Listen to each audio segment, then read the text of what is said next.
이제 흡수나방 176종이나 되네요. 근데 주로 얼음 밤나방하고 우리나라에서는 무궁화 밤나방 이 두 개가 제일 피해를 많이 주거든요. 특히 이제 그 산지 주변에 있는 독립과원, 뭐 복숭아, 포도배, 사과. 근데 이것 때문에 그래요. 방제가 안 되는 게.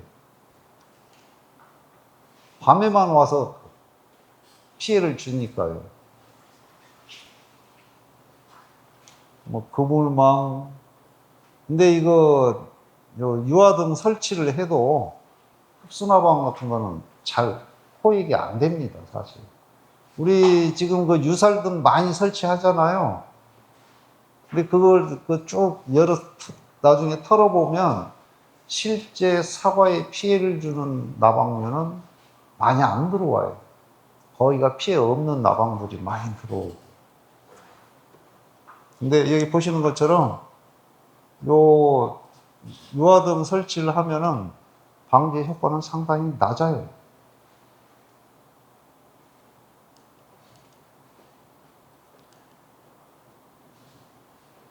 요 두 개가 제일 피해를 많이 주고요. 그 다음에 이제 작은 갈고리 밤나방, 붉은 갈고리 밤나방, 이런 것들이 주로 피해를 많이 주고 있습니다. 처음에는 이런 바늘구멍, 요거 하나만 보여요. 근데 그 속을 까보면 이렇게 이제 조직이 빈 자리처럼 이렇게 보이고, 이렇게, 요거는 지금 네 방을 찌른 거거든요. 요거는 그냥 금방 썩어버려요. 그래서 속에까지 시간이 지나면은 저렇게 폭 썩어버려요. 근데 이게 해에 따라서 굉장히 피해가 많아요. 23년에도 피해가 상당히 많았습니다. 근데 23년이 비가 뒤지게 많이 오네. 그래서 비가 많이 오는 해일수록 이 흡수나방 피해는 더 많아져요. 근데 방제 방법은 별로 없어요. 살충제 나방약을 뿌리시려면 밤에 정말 한 7시 이후에, 이제 지금부터는 해가 지금 하루에 1분씩 지금 짧아지고 있습니다. 하지가 지나면 하루에 1분씩 짧아지거든요. 그래서 가면 갈수록 지금 밤이 이제 길어지는 그런 시기거든요. 그래서 이 흡수나방 피해를 최소화시키는 방법은 살충제를 저녁 7시 이후에 살포하는 방법밖에는 없습니다. 그리고 심한 경우에는 헤드라이트 끼고 파리채로 잡아요. 그 방법밖에는 없어요. 달리 방법이 없습니다. 그래서 우리가 약제로 해결할 수 없는 부분들이 상당히 많이 있습니다. 그리고 지금 이제 매미충이나 아니면 선녀벌레, 지금 유충들 지금 많이 지금 다니는 시기예요. 그래서 이제 지금부터 방제하실 때에는 약을 절대 아끼지 마세요. 많은 분들이 보면은 이렇게 줄 끝나는 지점에 회전할 때 약을 잠그는 경우가 많거든요. 절대 그러지 마세요. 그냥 주변에까지, 주변에 그냥 풀이나 잡목들이 있는 데까지 살충제가 충분히 들어갈 수 있도록 그렇게 방제하실 때 약을 아끼지 않도록 해주시기 바랍니다. 근데 이제 경북이나 그 다음에 전라북도 같은 경우는 지금 밀도가 굉장히 낮아졌어요. 이런 이제 돌발 해충들의 특징이 이 개체수가 이렇게 늘어나다가 어느 순간 이렇게 떨어지거든요. 그래서 지금 이제 우리 요 중남부 지방은 이제 피해가 그렇게 많이 발생은 안 되고, 이제 강원도 쪽은 미국 선녀벌레가 굉장히 아직까지는 심해요.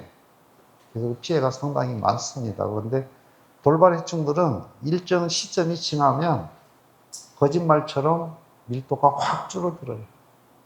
그리고 참새들이 많이 잡아먹습니다. 저거를. 예. 그래서 뭐 선녀벌레나 갈색나게 매미충은 주변에 이제 유충들이 보일 거예요. 톡톡 튀어요. 하얗게, 특히 이제 두릅나무 같은데 두릅나무 그 새순이나 이런 데 보면은 많이 있거든. 뽕나무 이런 데. 그래서 그런 데도 약재가 충분히 들어갈 수 있도록 방제하실 때 좀 신경을 써주시기 바랍니다. 이름만 선녀입니다. 근데 선녀답지가 않아요. 그리고 이제 그 복숭아 쑥나방이나 심식나방 이런 나방류 피해가 많은 과원들은 비용 생각하지 마시고요. 교미교란제를 좀 적극적으로 활용을 하셔요. 교미교란제를 활용을 하면은 확실히 피해가 많이 줄어듭니다. 그래서 포획틀, 우리 이거 뭐죠? 예찰 트랩. 예찰 트랩만 가지고는 이제 예찰 트랩이 하는 일은 방제 타임을 설정하는 그 역할밖에 안 하거든요. 근데 교미교란제는 상당히 효과가 좋습니다. 전라남도 장성에서 한 농가가 교미교란제를 계속 사용하다가 작년에 안 썼어요. 수나방 피해가 엄청나게 많이 받았습니다. 근데 쓰다가 이 교미교란제를 활용을 하다가 안 하게 되면 그 주변에 있는 수나방은 다 달라들어요. 그 과원. 그래서 이 교미교란제를 사용을 하게 되면 계속 사용을 하시는 것이 좋습니다. 주변에 다른 농가들이 쓰고 있는데 나만 안 쓴다 그러면 온갖 피해는 다 받아요. 그래서 교미교란제는 좀 적극적으로 특히 그 순나방이나 심식나방 피해가 많은 그런 지역은 좀 적극적으로 활용하시는 것이 좋습니다. 뭐든지 예찰을 다 하래요. 근데 예찰이 그렇게 쉬운 여건은 아니거든요. 예찰을 할 수 있는 여건이. 그래서 이제 8월, 7월 하순에는 피레스로이드 계통으로 그러면은 순나방, 심식나방, 노린재 다 방제할 수가 있습니다. 뭐 나방 마찬가지고 그 다음에 응애.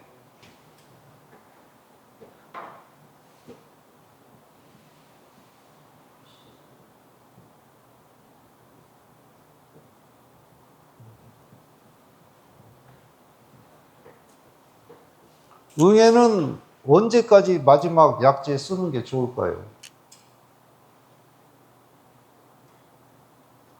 특히 이제 후지 하시는 분들.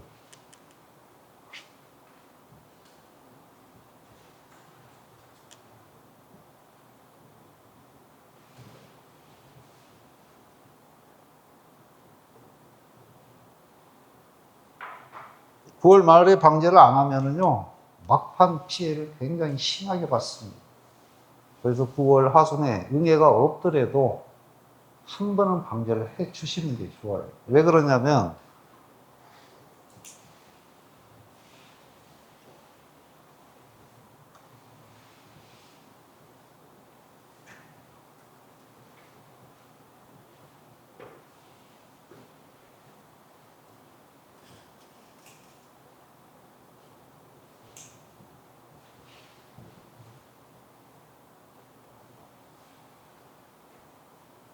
사과응애는 산란을 준비하는 시기고, 빠른 놈들은 산란 시작합니다. 9월 하순에.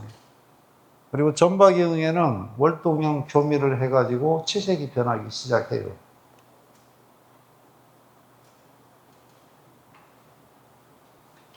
오렌지색으로 채색이 투명한 색에서 오렌지색으로 채색이 변화가 되기 시작합니다.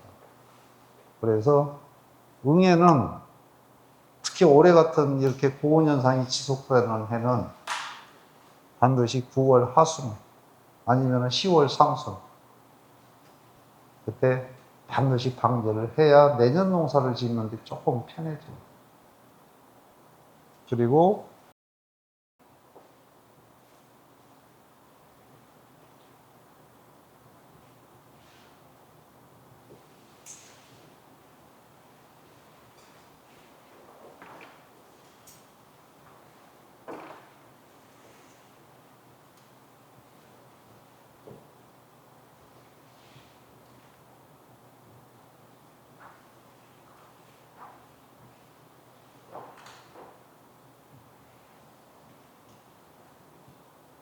요거 반드시 해주세요.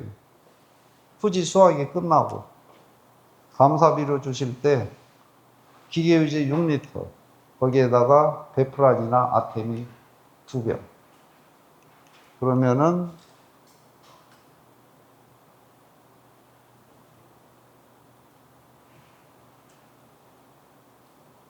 응의 월동 개체수를 확 떨어뜨리는 효과가 있고 불안병 겨울철에 토자 확산되는 것을 억제시키는 그런 효과를 보실 수가 있습니다.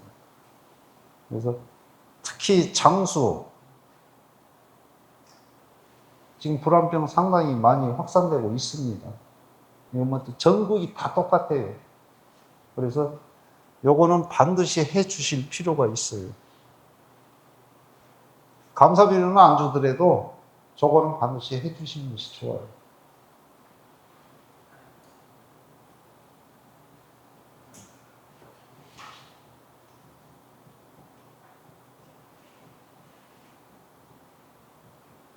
워낙 길어서 그래요.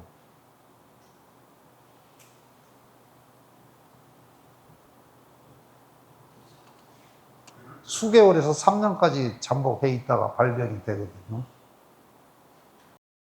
그러니까는 근데 최근에 지금 하는 걸 보면은 네오아소진을 써도 효과를 못 봐요. 네오아소진을 써도. 그래도 조금 효과 보는 게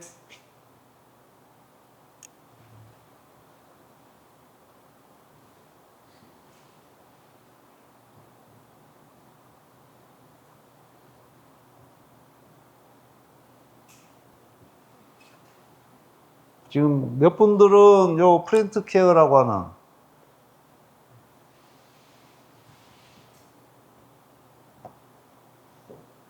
이 제품을 이거를 꾸준히 살포를 하니까는 불안병이 확실히 줄어든다고 합니다. 그리고 불안병 이제 측지가 주관부 가까이 감염이 됐거나 아니면 주관부에 좀 감염이 됐을 때 그 발병 부위를 제거를 하고 도포지 바르기 전에 이거 원액을 한 두세 차례 스프레이 해주고 도포제를 바르면 이게 확실히 효과가 좋다고 합니다. 이게 과산화수소 이게 49%인가 그러거든요. 근데 이거 원액이 손에 묻으면 오래 갑니다. 한 6시간 가요. 그래서 저거 쓰실 때에는 반드시 목장갑 위에다가 그 일회용 우리 주방에서 쓰는 비닐장갑 그거 반드시 끼셔야 돼요. 저도 장갑에 묻은 거 모르고 있다가 한 6시간 고생을 했거든요. 근데 이거를 뿌리게 되면 균이 없는 데는 아무런 반응이 안 일어나요. 근데 균이 있는 데다 저걸 뿌리면 부글부글 끓어요. 그러면서 살균이 됩니다. 무주에서 몇 분이 이거를 계속 불안병 제거하고 이걸 계속 쓰고 계시는 분이 있는데 확실히 효과가 좋다고 합니다. 불안병 치료제만 개발을 해도 돈 벌 건데요. 그게 지금 안 되고 있습니다.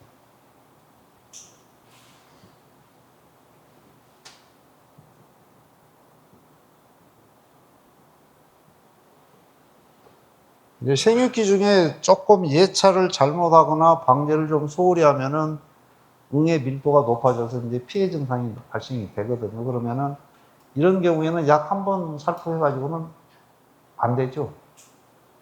그래서 오늘이 7월 7일이 7월 7일 날 그냥 마이트킹을 사용했다고 가정을 하고요. 그래서 한 5일 후에 12일 날 예찰을 해보니까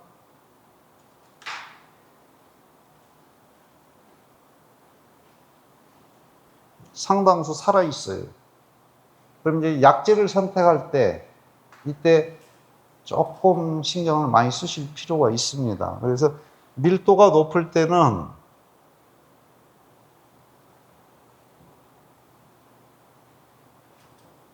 알부터 성충까지 잡을 수 있는, 방지할 수 있는 이런 약제를 먼저 뿌리시는 것이 좋습니다. 그리고 이때 이제 2차는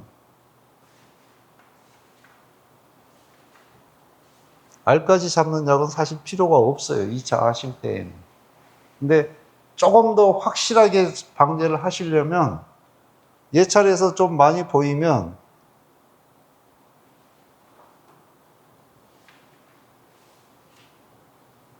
확실하게 잡으려면 이 방법이 최고예요.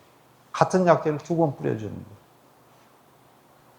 근데 우리가 상식적으로 특히 응애약은 그러죠.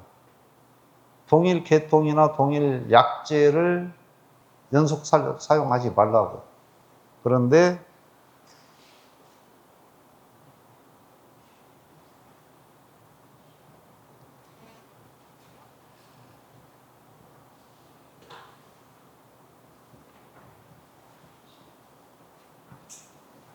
동일 세대에서는 재사용을 해도 저항성이 형성이 안 됩니다. 이것 때문에 그래요. 어떤 약재를 살포를 했는데 요 파란 염색체를 띠는 것들은 다 방제가 되는 것들입니다. 근데 빨간 염색체를 띠는 것들은 살아남는 놈들이에요. 이놈들이 살아남아서 세대가 넘어가면 그 다음 세대에 발생되는 응애들은 그 약재로는 방제를 못해요. 근데 동일 세대, 우리가 보통 일주일로 봅니다. 그 안에만 재살포를 해주면 이 세대가 바뀌기 전이기 때문에 확실하게 방제를 할 수가 있어요.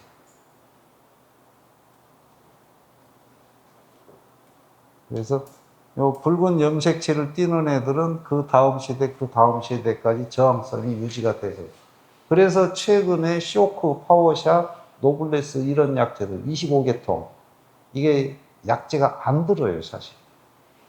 특히 쇼크 파워샷이 약재가 가장 안 듣는다고 합니다.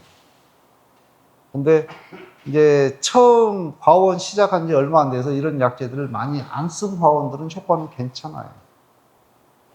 근데 이제 기존 과원, 쇼크나 파워샷을 수년간 써왔던 과원들은 이게 이미 저항성이 형성이 돼서 방제 효과가 굉장히 떨어진 그런 지금 상태라고 볼 수가 있습니다. 그래서 동일 약재, 동일 계통은 같은 세대에서는 2번 써도 돼요. 살충제는. 근데 세대를 넘어가서 뭐 한 달이나 2달 후에 재사용하면 그거는 그때부터는 방제 효과가 떨어지기 시작합니다.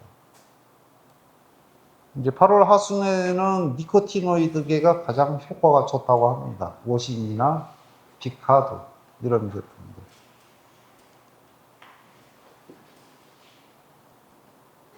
근데 매미충은 선녀벌레나 갈색날개 매미충은 이제 요 남부지방에서는 그렇게 특별히 신경을 안 쓰셔도 근데 지금 농업기술센터에서 이 매미충 때문에 약재가 나오나요? 그전에는 지원 방제를 했었거든요. 근데 주면은 그냥 쓰세요. 아까 말씀드린 것처럼 응애류, 9월 중하순에도 방제를 하셔야 돼요.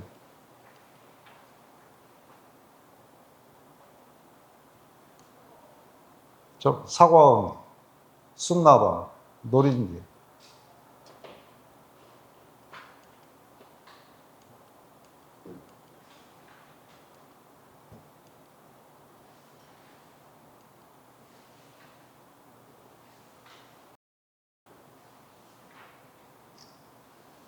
아무튼 응애는 9월 하순에 반드시 예찰을 하시기 바랍니다. 그리고 예찰이 안 되면 그냥 사과 수확 끝나고 기계유제 반드시 뿌려주세요. 그때는 11월 상순까지는 기계유제를 살포를 하면 전박이 응애도 밀도를 상당히 낮출 수가 있습니다. 그때는 다 밑으로 안 내려가거든요. 그리고 이제 전박이 응애 같은 경우는 요 지주하고 결속해 놓은 끈, 요 나무 사이 이런 데 그 속에서 많이 월동을 해요. 그래서 수확이 다 끝나고 나면 결속 끈 같은 거 싹 제거해서 태우고 새로 교체해 주시는 것이 응애 피해를 최소화시킬 수 있는 그런 방법이라고 볼 수가 있습니다. 예, 아무튼 이제 지금부터 갈반병이 없다고 방심하시면 올해 굉장히 피해가 많이 나올 수 있는 그런 여건입니다. 그래서 지금부터 갈반병이나 이제 특히 홍로는 탄저병 이런 방지 좀 특별히 좀 신경을 좀 써주시고요. 그리고 고온기에는 뭐니 해도 건강이 최고입니다. 건강 상하지 않도록 건강관리 신경 많이 쓰셔서 아무튼 금년 가을에도 좋은 결심 내주시기 바랍니다.